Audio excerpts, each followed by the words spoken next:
Ladies and gentlemen, welcome to the very first episode of Healing Out.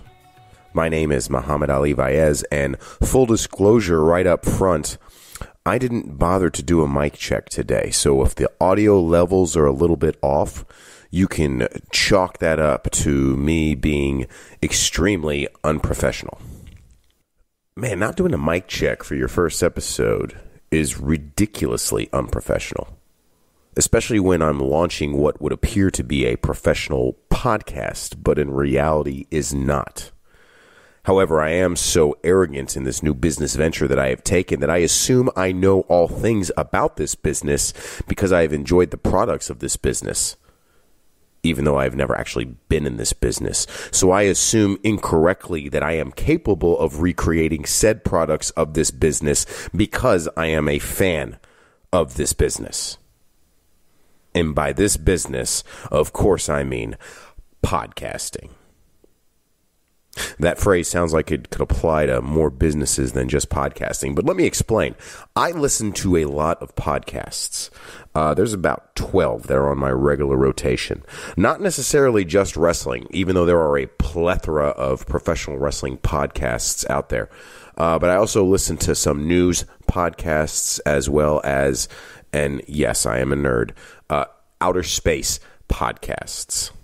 Listen, you like what you like, and I like fake fighting grown men in my underwear. I like listening to political news, and I also like to listen to the latest, greatest scientific breakthroughs, especially when it comes to outer space. Nonetheless, we won't be talking too much about outer space. Depends on who my guest is, really. But I thought I would take Wrestle Radio Australia up on their offer, and I thought I would begin doing this podcast because, quite frankly, I am at home all day, and there's only so much Elder Scrolls Online I can play. So this will be sort of a journey that I will begin in documenting some of my thoughts, some of my philosophies, and those of other people's whom I respect or whom are, as you could say, controversial figures here in professional wrestling, especially as it pertains to Victoria. Is Victoria a state? It's a commonwealth. I don't know. I'm just slightly more ignorant of Australian politics as I am of the business of podcasting. However, because I believe that I am such a huge fan of podcasting, it would make sense that I could just do it on my first try, doesn't it? I think it does.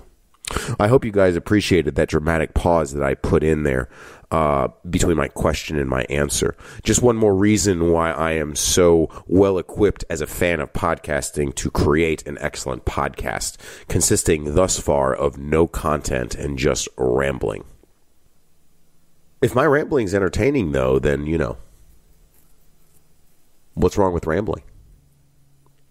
I'll let you guys tell me. You can contact me at Ali, ALI_VAEZ at twitter.com.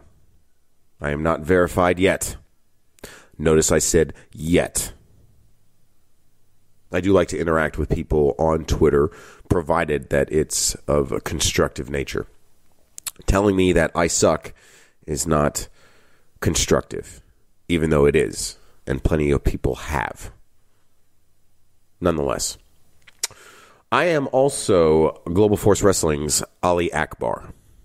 What that means? Well, that means I work for the company Global Force Wrestling under the name Ali the Great. The Great is the literal translation of Akbar. The company, Global Force Wrestling, created a video, an introductory video for my character back in July. It was called My Ethnicity is a Handicap.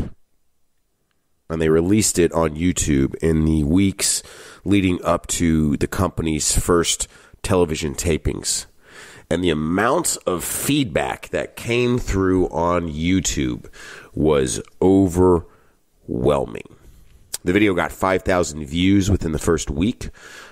which for me is a big number. I believe it was the second highest viewed video on Global Force Wrestling's YouTube page. But the reason I bring this up is because the amount of conversations that this started on Reddit, which is a website that I do not ever go to until I found myself the subject of this thread. The amount of conversations that were so ridiculous and asinine that came up as a result of this produced video from Global Force Wrestling was astounding. All sorts of who I can only assume to be morons would post messages saying that I was a rehash of the Muhammad Hassan gimmick, or Global Force Wrestling is screwing up again by portraying a Muslim character, or references to Star Wars, being as how my last name is Akbar. Now, I'll address those 3 points. First point is, I've already explained, Akbar in the Arabic term means the great. Hence why in various terrorist movies, when you hear the quote-unquote terrorists saying Allahu Akbar, that means God is great. Imagine that. People put thought into this. The second aspect that I'll bring up is that the outcry over Global Force Wrestling having a Muslim character. Well, my character hasn't ever revealed his religious background, but let me reveal mine. Even though my name is Mohamad, I am not religious. I am not a Muslim. I am not a Christian. I am not Jewish. I am not Buddhist. Actually, let me back up. I know that I am not arrogant enough to believe that I have all the answers of the universe based on a story that was told to me by other people who heard this story from other people. You can take my views on religion based on that statement right there. So no, Ali Akbar is not a Muslim character. I think it's in bad taste to portray religion in any sort of light because it's only divisive. And yes, I'm fully aware that about 6 months ago, I portrayed a Jesus Christ character at Ohio Valley Wrestling. But that's another story for another day. The third aspect that I would like to bring up is the parallels, or I should say the perceived parallels, to the Muhammad Hassan character that WWE ran with about 11 to 12 years ago. I guess you could say it's kind of similar, except that this is my life. You would be amazed, especially if you're white. You would be amazed at how people interact with me when I have a beard compared to when I am clean shaven or when I have a half-ass beard like I do right now. People stare in shopping centers. Airport security. This is a true story. Out of my 8 trips to the airport during my Global Force Wrestling tour, I was stopped and flagged for explosive devices 7 out of 8 times. Can you say that? Honestly. Is it standard operating procedure for you to walk off of a plane and go through customs and always be flagged for some type of gunpowder residue? I'm going to guess no, because the vast majority of the people that got into TSA security lines with me did not go through these same security checks. Let me back up. These quote-unquote random security checks. As a matter of fact, excuse me, I had to take a drink of my coffee there. As a matter of fact, one day, I don't remember what the exact date was. It was sometime in August. I was flying out of Louisville to go back to Las Vegas. I think it was for round 2 of television. And I'm standing in the TSA line, and I've got, of course, my glorious Muslim-looking beard that had been grown for about 2.5 months at that point. Excuse me. And a TSA agent sees me. She makes eye contact with me. And then she starts walking towards me. And she stops about 4 people in front of me and starts doing the wand nonsense and telling this guy the deal. Oh, sir, we have to do random checks on people to see if they have any kind of compromising materials on their hand. The whole time she's doing this, though, she's half-ass making eye contact with me down the line. So I know exactly what she's doing. She's setting me up by testing somebody else so that she can walk right up to me and she can test me, because I look like people that the United States was formerly in a war with. So automatically I draw suspicion. So this lady comes up to me. She was an African-American woman. Not that it really matters, but I kind of think it does, and I'll get to that in a minute. But she comes up to me, and she's like, sir, we're doing random checks here at the airport, and I'd like to wand your hand for gunpowder. Now, I was doing the thing in the airport where you have your headphones on, but you're not listening to anything, but you just put your headphones on so people don't talk to you or bother you. I was doing that. And I heard exactly what she said, but I acted like I didn't. So I pulled my headphones down. I'm like, excuse me?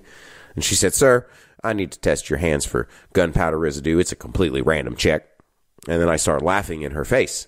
And I say, yes, I'm sure it is random.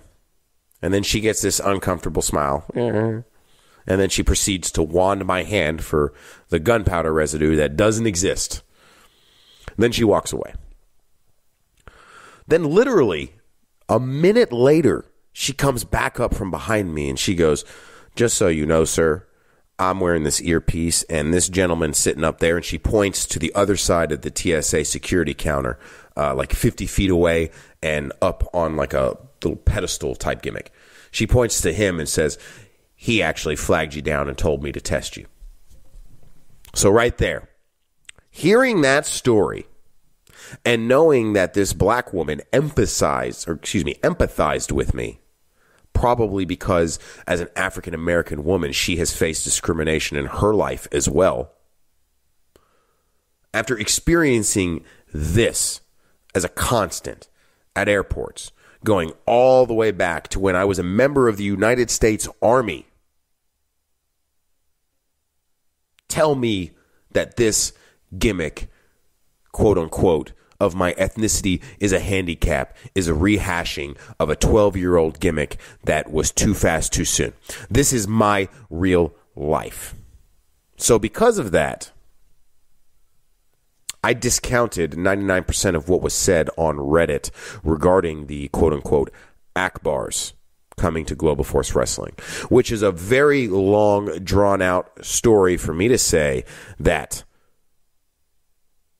yes, my podcast may be unprofessional because I didn't do a mic check, and please feel free to tell me as such at Ali_Vaez, but doesn't necessarily mean that I'm going to listen to you. Dramatic pause.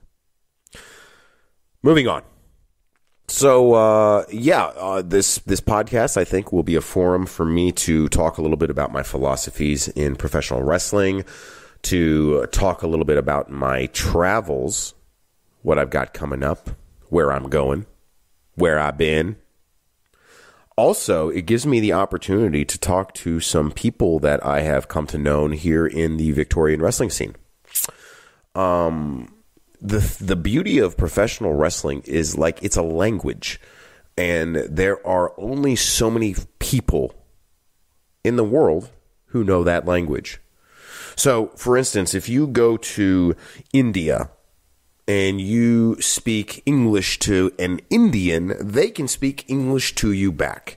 You have nothing in common with them culturally. You didn't grow up in the same geographic proximity as them. However, because you speak the same language, you can communicate. And what I have found is that professional wrestling is very much the same animal. Here in Australia, a lot of things are familiar because of the language of professional wrestling. And I have met some performers down here who are, quite frankly, phenomenal, who also speak the language of wrestling. And I would like to speak with them on this podcast for you, the Wrestle Radio Australia audience, so we can compare and contrast, so we can talk about their experiences versus mine, and so we can just generally talk about Victorian wrestling. That is, after all, the avenue I will be taking with my business of professional podcasting, in which I have no experience or no knowledge. The good people at Wrestle Radio Australia gave me a list of do's and don'ts for podcasting. I would like you to know that I took this podcast so seriously that I didn't read any of it. Why should I? I listen to a lot of podcasts. Therefore, I believe I am an expert in podcasting. So why would I need any kind of advice or direction from the people at Wrestle Radio Australia who have been making podcasts for years? I think I'll just wing it. Excuse me while I drink another cup of my coffee. You know, I bet you if I actually read their do's and don'ts, it would probably say do not drink beverages while recording a podcast. But I'm such a rebel that I have discounted their good advice. You can tell me at Ali_Vaez whether or not you find my coffee drinking annoying. Quite frankly, just like I take my wrestling advice, I doubt I will take any podcasting advice from anybody. However, I do enjoy the occasional encounters on Twitter. Again, bringing up Twitter. You know, something weird's happened. I've had a lot of quote-unquote verified Twitter users begin to follow me within the last month. An abnormally high amount. Like comedians that I actually know who they are and I like their stuff, and music producers, and it's happening at such a rate that a part of me wonders if they're actually legitimate users. But then I go through their tweets, and yeah, it does sound like them. And yeah, I'm just wondering how I'm getting on all these verified Twitter users' radars. Could it have something to do with Global Force Wrestling? Do they think I am the new version of Muhammad Hassan, and they found out about me through Reddit? I doubt it. None of the comments in the Reddit thread mentioned my actual name. Actually, I think like if you go down to the 64th comment, somebody asks who these guys are, and some smart mark out there knew that Ali Akbar was me and that Omar Akbar was my longtime tag team partner and best friend and also best man at my recent wedding, Khalil Gaspard. This fan also further knew that Khalil and I began tagging together at Ohio Valley Wrestling about 10 years ago. So, he seemed to be quite educated in all things Markish when it came to the Akbars. The exact opposite of me when it comes to podcasting. So I apologize if this podcast comes off as anything less than professional. But quite frankly, even though I am apologizing, know that it is not a sincere apology because, again, as I spoke of earlier in this hour, I believe I am well equipped to do this business because I am a fan of this business. It would be like having absolutely no medical training whatsoever, but I've seen every episode of Grey's Anatomy. So, yes, sir, I am fully qualified to operate on your wife. That's how I'm taking my approach here to podcasting. And the good people at Wrestle Radio Australia, I was able to work into this opportunity, if work is the correct word. Perhaps they worked me. I mean, they're getting content out of me. I am, after all, an international superstar. I just so happen to be 0-7 here in Australia in my wrestling matches. But nonetheless, you will soon be able to see me all across the world on television, including exciting places that I will never visit, like India and Sri Lanka and Bangladesh. My coffee's cold now.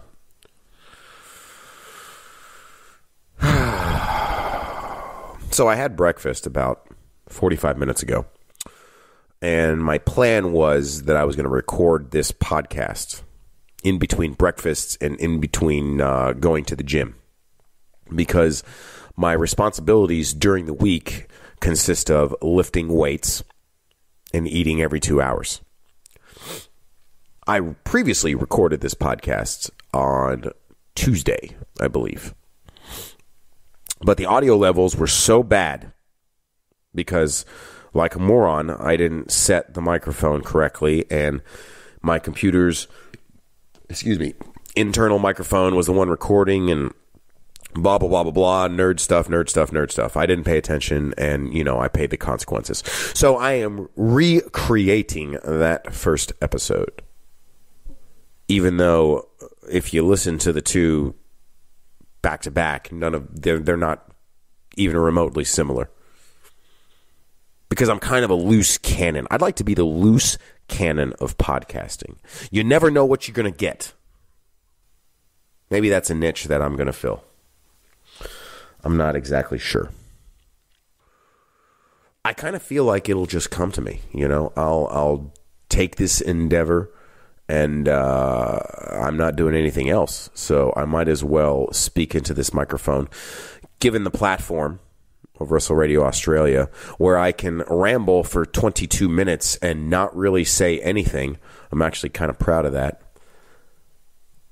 I think it'll be a lot more organic of a process if I actually had a guest, where there's a back and forth communication, as opposed to a now 22 and a half minute promo from me.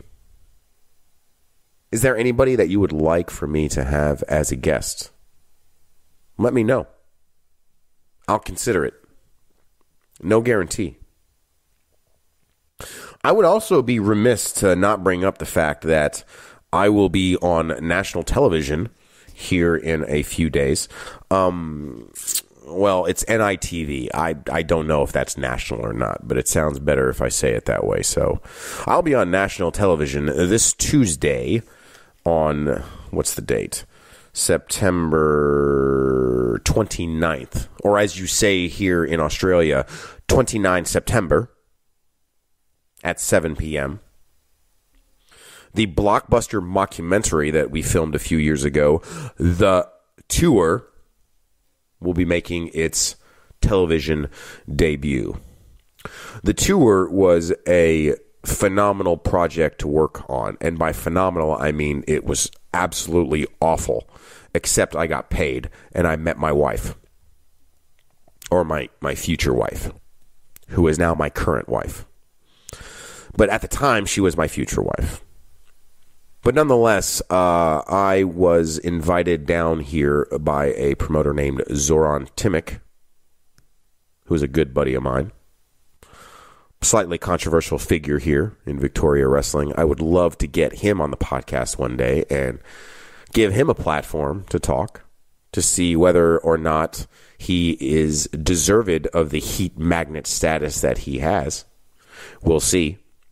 But nonetheless, he brought me down, along with Gene Snitsky and Carlito, Chris Masters, Eugene, Nick Dinsmore, and my personal favorite, the Iron Man Rob Conway. And we made this mockumentary. A mockumentary is a fake documentary. A fake documentary in the same vein as Spinal Tap from the 1980s.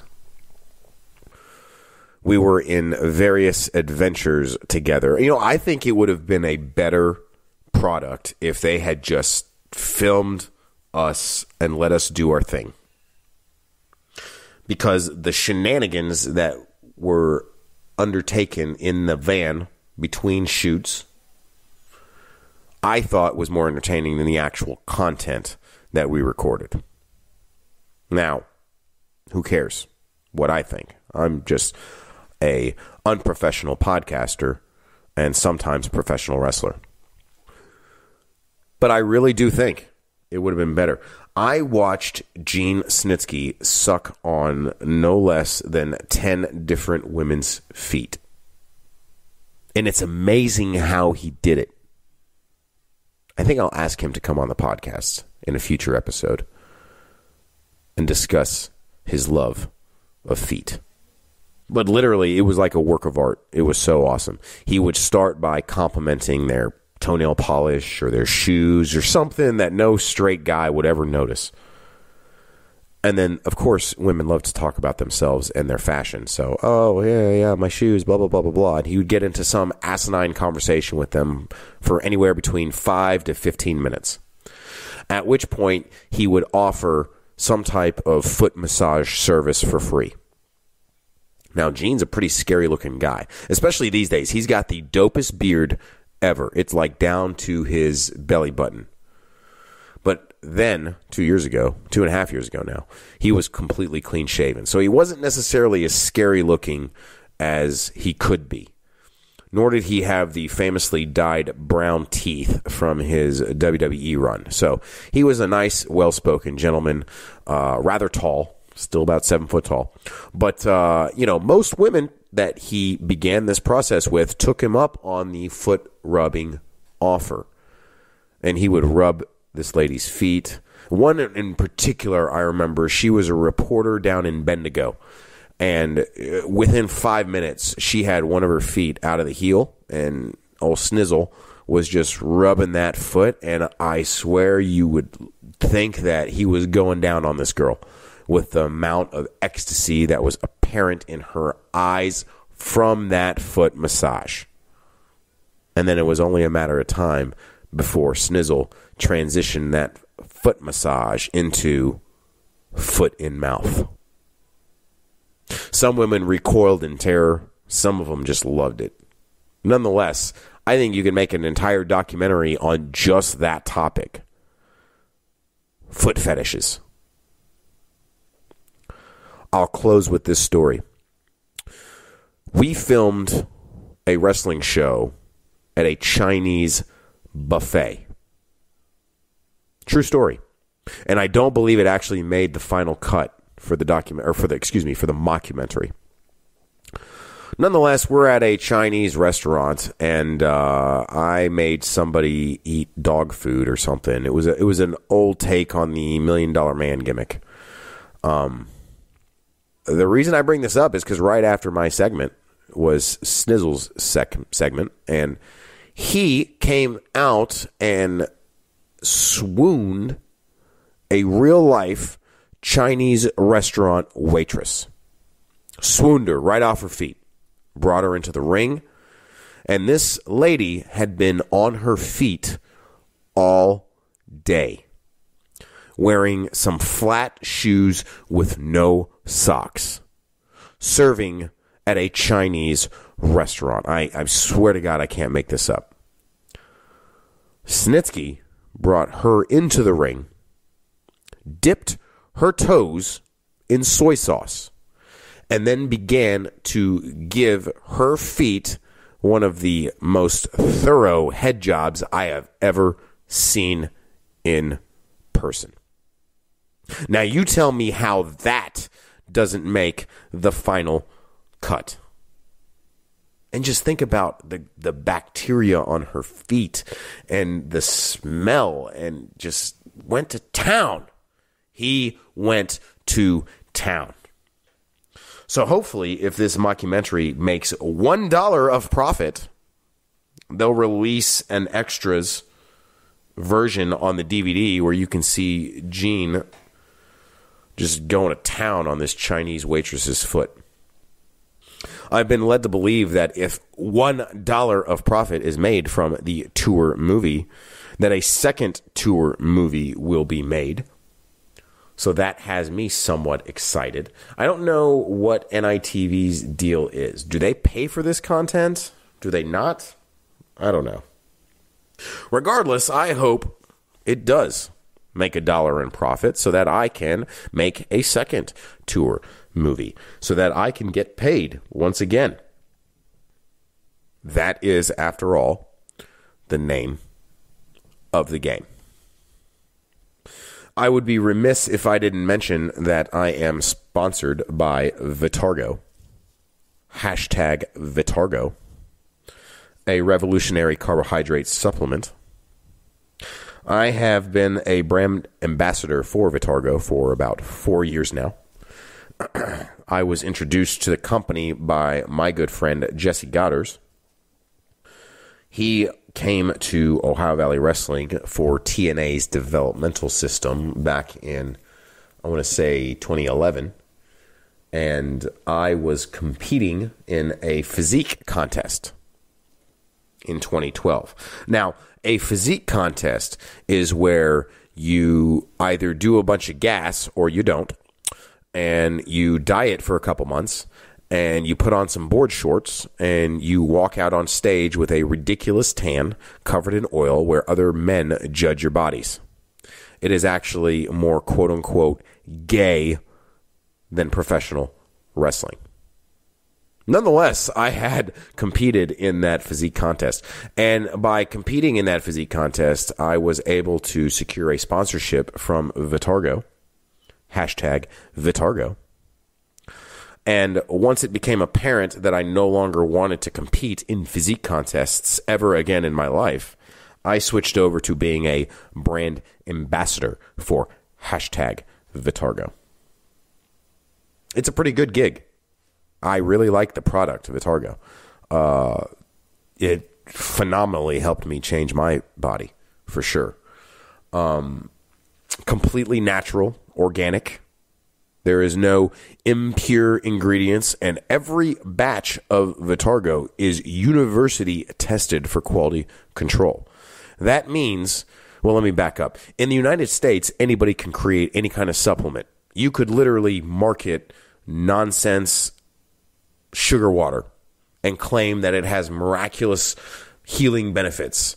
And the Federal Drug Administration does not care. Nobody will be the wiser, and you can make a killing. Such is the all-out capitalistic atmosphere of the United States. Vitargo, on the other hand, does not do that. It is a rather pricier supplement because it works. But you don't have to take my word for it. More information can be found by typing in the hashtag Vitargo. That's Vitargo. Vitargo. Nonetheless, this physique contest was an interesting adventure. Perhaps I'll talk about it more in depth on a future episode of Healing Out. I like that name, Healing Out. See, I'm a career heel, meaning I have, for the most part, throughout my career, been a heel. Healing out. It makes it sound like I'm going to heal out on you, the listener. However, I don't really think I did that. I did heal out on some marks on Reddit for a post that's 3 months old. I don't know how relevant that is. And that's really about the only people I healed out on. Maybe Wrestle Radio Australia will change the name of this podcast to Marking Out, because I am a mark for the podcast business. A business, again, that I have no experience in, but have no problem portraying myself as a professional.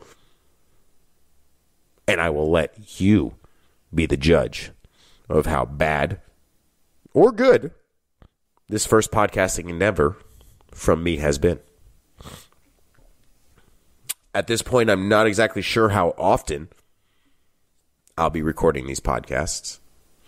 I kind of like keeping people on their feet. I should say keeping people on their toes. Not in the same way that Gene Snitsky likes people on their toes.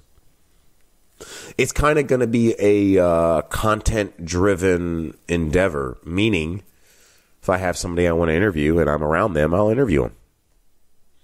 Or if there's somebody I want to have a good conversation with and we happen to be on the same show together, I'll have that conversation.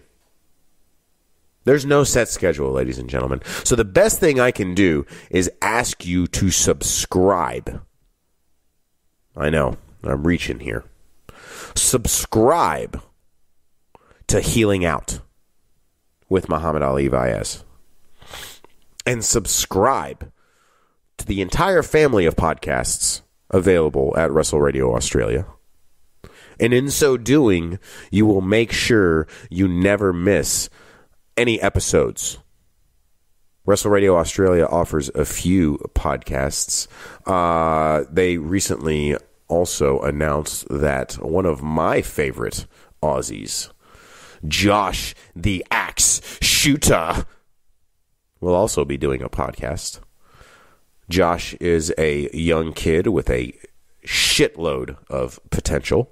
He is currently in the United Kingdom drinking beer and putting over English wrestlers. But I look forward to listening to his first podcast as well. I'm interested to see if he can ramble for 37 minutes like I have. And you better believe we will be comparing download numbers. You see, internal competition, ladies and gentlemen, is a good thing. If you have nobody to compete with, if you have no goal to strive for, then you'll become complacent, stagnant.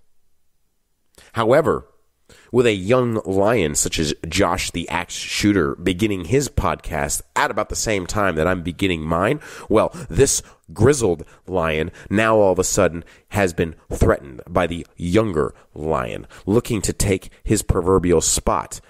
That spot being the unprofessional professional podcast where neither of us have any experience making podcasts. Josh is a good kid. I will put him over on the podcast world like I put him over at Outback Championship Wrestling several months back. I'm excited. Tonight you can see me. Well, actually, you can't see me. I'll be hiding in the back. But I will be at Platinum Wrestling Entertainment there in Hoppers Crossing. I'll be working with that company in some capacity to be determined in the future.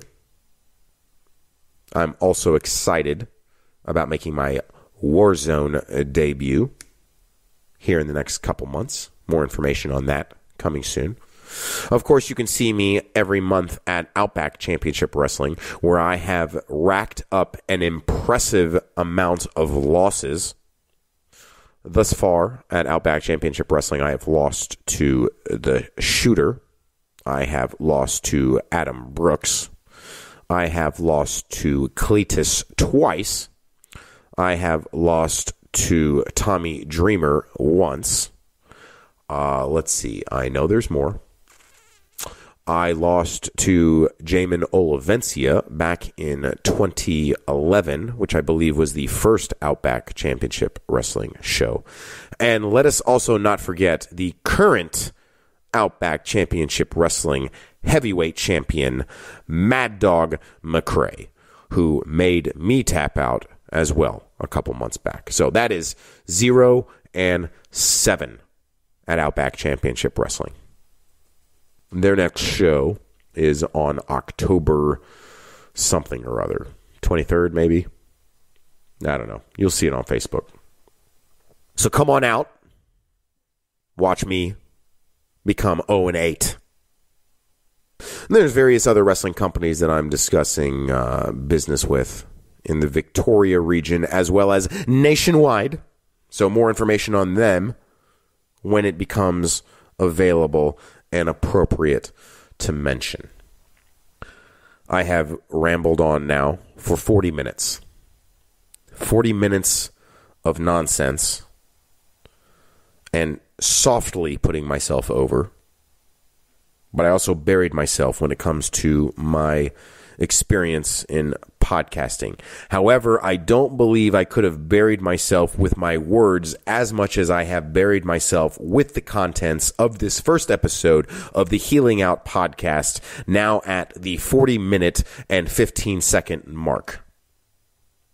Mark is what I am for believing that I could create a good podcast. However, I think it takes a person with a unique sense of self-worth and an ego in order to convincingly fake fight other grown men at the highest levels in your underwear. And that, I have done. Ladies and gentlemen, this was the first episode of Healing Out. I am your Healing Out host, Muhammad Ali Vaez. I am sponsored by #Vitargo, and I can't wait to record episode 2. Please subscribe to the Healing Out podcast. Please subscribe to Wrestle Radio Australia, and please hit me up on Twitter at Ali_Vaez and tell me how much you enjoyed or how much you hated this first episode.